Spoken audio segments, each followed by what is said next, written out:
Hello again, this is Grandpa Gary, and I hurt my back a week ago or so, and I've been out of commission. Tried to get the Society of the Ninjas Part 2 done, but couldn't set up long enough. I feel like I can do it today, so we're going to try. If you didn't read the Society or listen to the Society of Ninjas Part 1, you should do that first. If you did, you're ready for the Battle of Jinichi begins. This is Part 2 of the Society of the Ninjas. The three boys entered the arena. Hundreds of monks were seated in a circle. Ishikawa walked to the boys.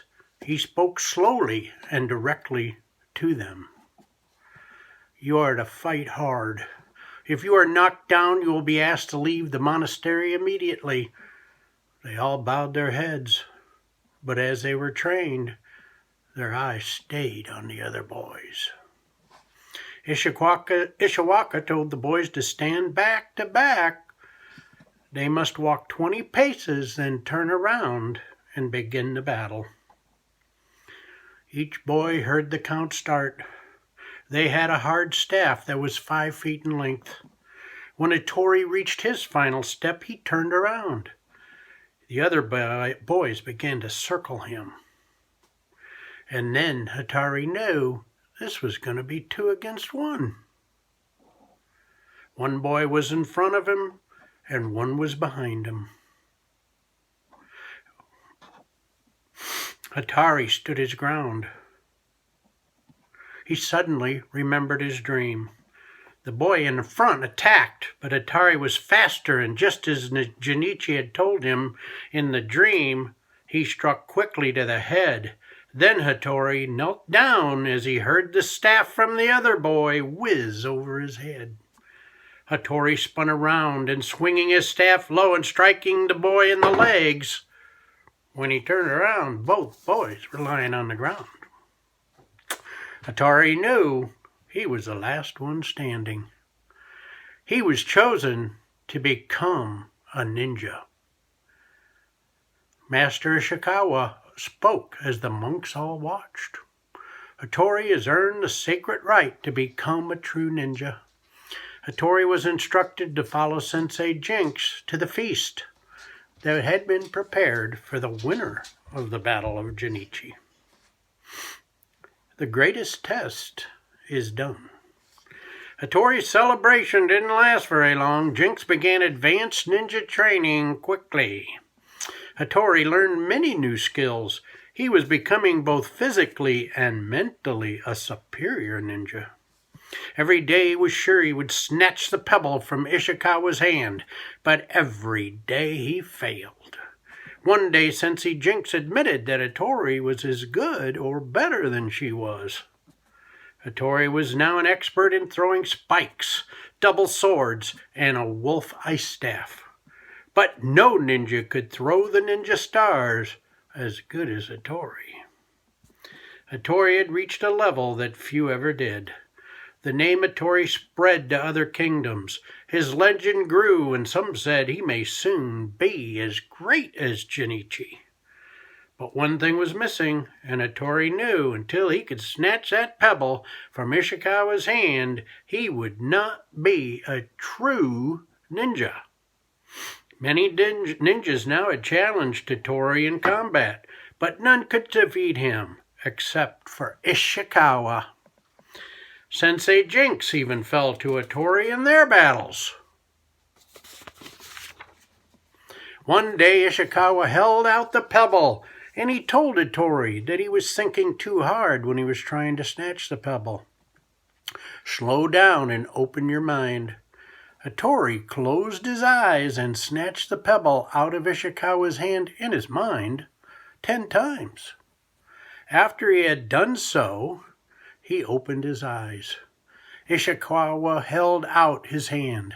This time Hattori did not even look at the pebble. Instead, he stared into his master's eyes. Suddenly, Hattori felt something in his hand. It was the pebble! He had done it! Hattori was now a great ninja warrior. Master Ishikawa announced to all that Hattori was now one of the greatest ninja warriors ever.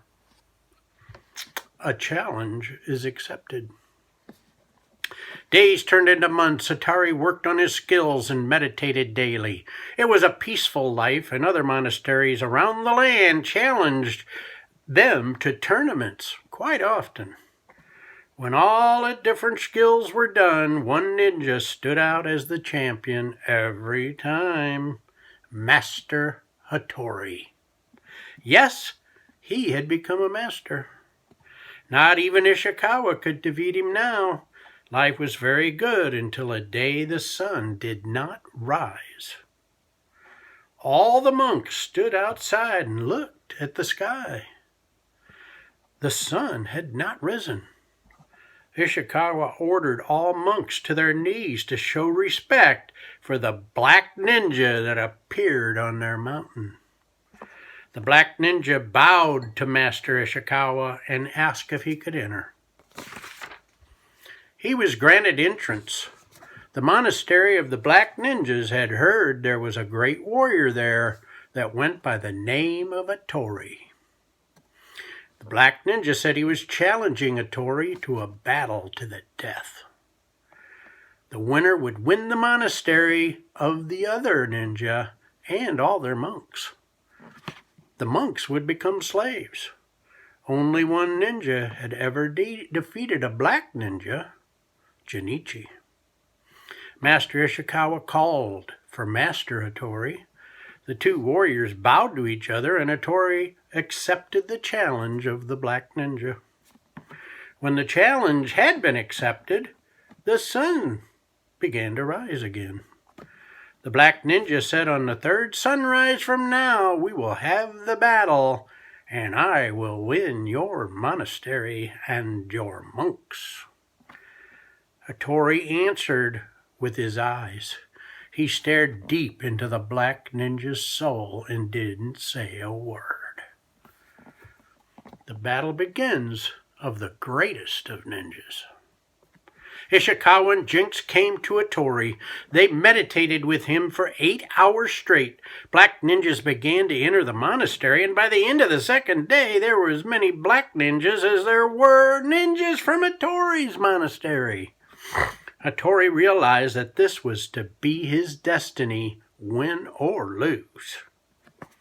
To beat a black ninja had only been done once in history.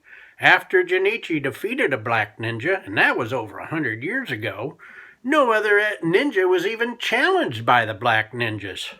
That is, until now. The black ninjas waited for another ninja to be worthy to be battling with them. They knew to regain respect as a superior ninja that the black ninjas must defeat Hattori. Hattori knew the importance of the coming battle. Should he win, he would become the greatest ninja of all time. His name would replace the name of the great Jinichi. Should he lose, the black ninjas would be known again as the greatest of all ninjas. The names of Jinichi and Hattori would be forgotten forever. This must not be allowed to happen. The sun rose on the third day, and the two ninjas slowly moved into the arena. Hattori and the black ninja stood across from each other. In front of each ninja was a supply of ninja weapons that were to be used. Say-ass swords, throwing spikes, double swords, and the black holder, a wolf staff, a wolf ice staff, and Hattori's favorite, and the one he was most skilled at, ninja stars. Master Ishikawa welcomed both to the greatest of all challenges, a fight to the death of two of the greatest ninjas of all time. Ishikawa then instructed the ninjas on the rules of combat. They would be told which weapon to use and when they could use it. They would do battle only with that weapon for 30 minutes. Should they both be standing at the end of the 30 minutes, then the next weapon would be used for another 30 minutes. This will go on until only one ninja is alive. Both ninjas were in Shozuko uniforms for the battle. Black, for the black ninja, of course, and Atari wore black and bright blue. Ishikawa instructed both warriors to pick up the double swords to start. Ishikawa gave the order to begin fighting. The two ninjas moved slowly towards each other, eyes contacted. They battled bravely with skills few had ever seen. Every strike was defended by the other. Ishikawa rang the 30-minute bell. The black ninja had a gash on his right arm, and Hattori had a similar gash on his left arm. Throwing spikes were next. Again, both ninjas dodged spikes like they were thrown in slow motion. At the end of 30 minutes, neither ninja had a scratch on them. The crowd of monks knew they'd better settle in for a long battle. None had seen anything to match the skills of these ninjas.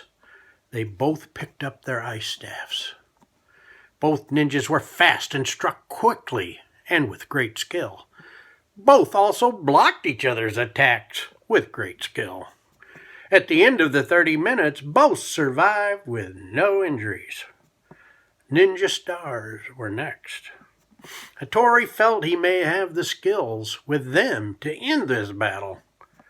The stars flew towards each ninja for 20 minutes, and both ninjas dodged every one with skills that again had never been seen before. But the black ninja made one mistake. He had thrown his last 3 stars and left Hattori with his last 3 stars. Hattori had learned one move with the stars that no one knew about, and now was the time to use it. Hattori ran at the black ninja and leaped in the air, and he did 3 somersaults. The black ninja's defense was to do the same thing. On the way down, Hattori threw his last 3 stars at the black ninja. The black ninja landed. The monks all rose to see 2 stars embedded in the black ninja's hands, and the 3rd star had landed at the feet of the black ninja. With both hands impaled by the stars, the black ninja could not continue. Hattori had not only defeated the black ninja, he did so in a way better than killing him. The disgrace of the black ninja was too much for him to bear. The black ninja was taken away by the other black ninja monks. His fate was unknown, but no one ever saw or heard from the black ninja again. The name of Hattori is now a legend, never to be forgotten. And he lived happily ever after. The end.